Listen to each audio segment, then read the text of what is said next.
Jupiter's Legacy Book 3.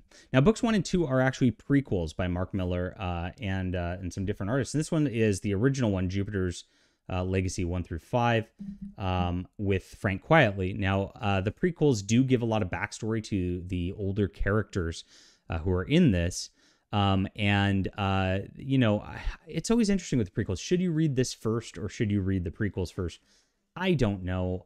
I read the prequels first, but this as a story is so much more compelling than the first two. Really interesting stuff right here, and like the art's so much better as well. That it's like, wow. I mean, I almost wanted to quit after the first volume, which is the original prequel. But reading this, if I would have read this first, I probably would have given a lot more grace to reading the prequels. So they go back and like they show that like all these characters went to this weird island that disappeared back in like the 1930s, and that's how they got their powers. Now fast forward to nowadays, and there's these kids of the superheroes who are just basically a bunch of degenerates. Like one of them is just hanging out in bars and smashing girls who wants to be superheroes also.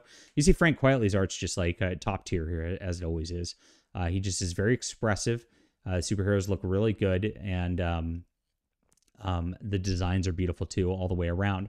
Now meanwhile, the Utopian, the old guy, is fighting these battles, and eventually like the son gets duped into killing the Utopian in order to like take over the United States and like enact their superhero policies on the United States. They fast forward after that, and it turns out that like they really didn't help anything by like, you know, their ability to reason out how to save the world was no better than anybody else's. There are people who can punch things and all that, but the world's still a bad place. And we meet this like young little boy who is the son of a supervillain and a gal who is the other of Utopian's kids, and he's just a super genius here at some point.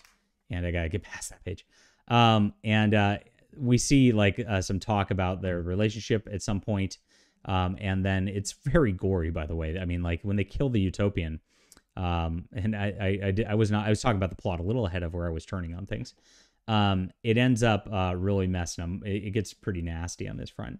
Turns out the world does not get better, like I said, and eventually they start hunting down this kid because technically he's a rogue because his parents are a rogue, and they're trying to bring him in and bring in his parents, and they fight back, and it turns out that they have more powers than like anybody they can throw at them. Now it is a to be continued, so book 4 really wraps up this storyline.